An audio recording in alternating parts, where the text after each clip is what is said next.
oxalate, alcohol, amine, lots of different functional groups on this molecule. And depending on what you add to it, you can get it to react differently. So that's what this chemist did.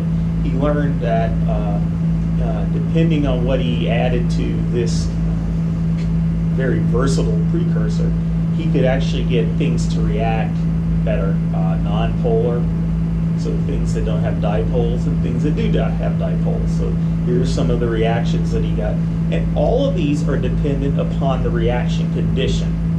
So you can take a different catalyst and you can make a different molecule with this precursor depending on your conditions. And that's shown here. So you build these things, couple these things together, and then you did something called pairing. Pairing is an intramolecular reaction, dependent on the context of what two things you're trying to react in an intramolecular sense. So again, all of these catalysts that he found would take this one molecule and make these different molecules over here that have structural dissimilarity, right? So that was a very key awakening in the process of diversity-oriented synthesis that typically we always thought in the beginning that you had to start at the beginning to make different things. And here, the concept was, no, you get to an intermediate that then allows you to diversify or branch.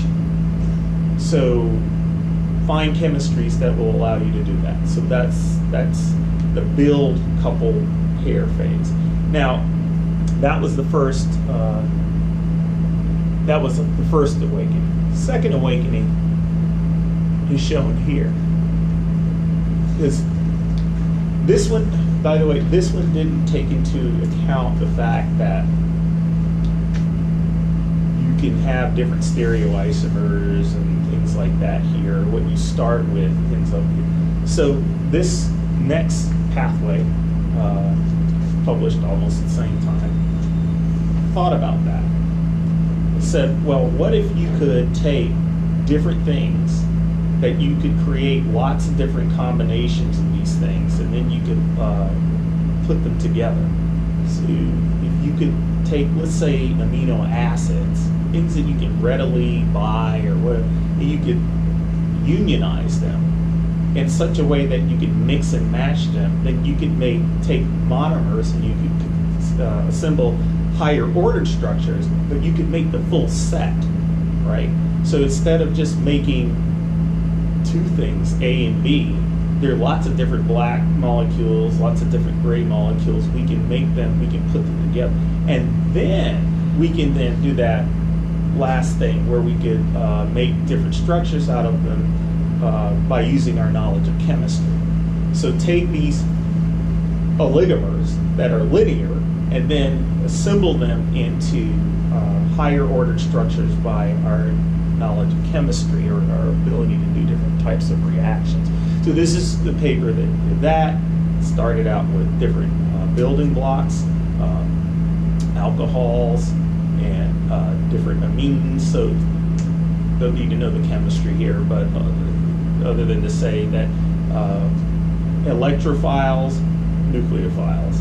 So they assembled these very small group of compounds, brought them together, and that made these compounds.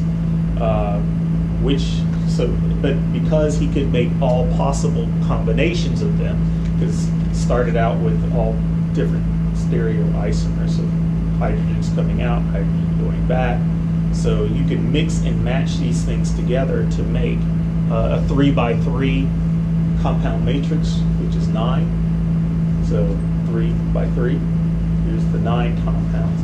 And then if you add a pinch of magical dust to these compounds, it cyclizes them and makes them these compounds. So this is a catalyst that cyclizes two alkenes to make a central alkene, and it's called ring closing metathesis.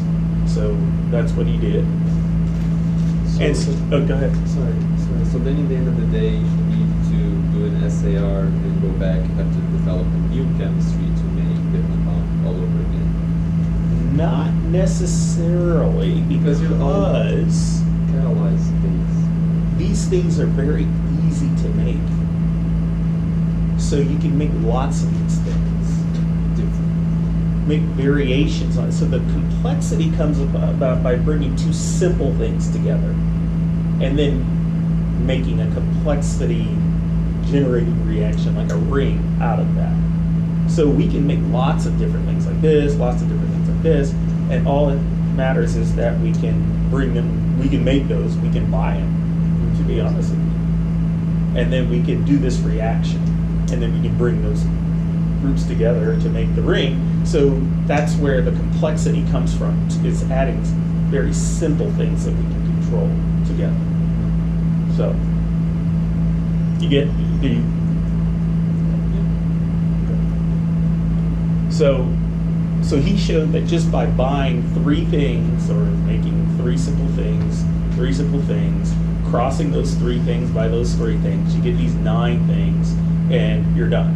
And that was a very, very cool concept for DOS at that time, and that created, I think, the seeds of the build couple pair. So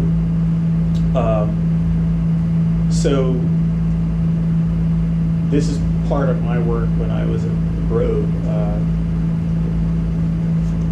We generated about 30,000 or so compounds related to this concept. And so start out with these 2 stereoisomers, and we made these things. A lot of really good chemistry to do that. We coupled them together, so the carboxylic acid and the amine come together. And then we reduced it, so there would be a double bond. They were a carbonyl group, but we reduced that. And then we actually took the nitrogen, the oxygen, and we did different things to it in order to cyclize these compounds. So we created these things, all of these different kinds of molecules. And this, again, was sort of like a culmination, I think, of how our thinking on diversity is. Now, the thing that I want you to pay attention to is every molecule we get, we have all the stereoisomers, because we're able to do this in a mix and match way. So we're able to take these 2 things and cross it with these 4 things.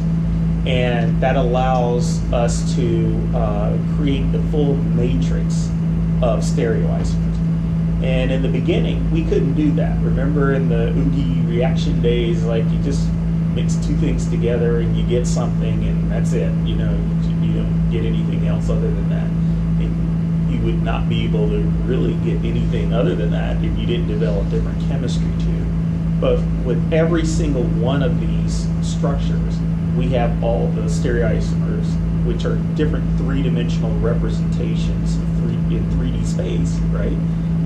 That will present itself to different biological targets. And if we get that up front, we make them all independently in the beginning, we can actually see this SAR right away. We don't have to go back and make different combinations in order to see this. We actually can see it right away. And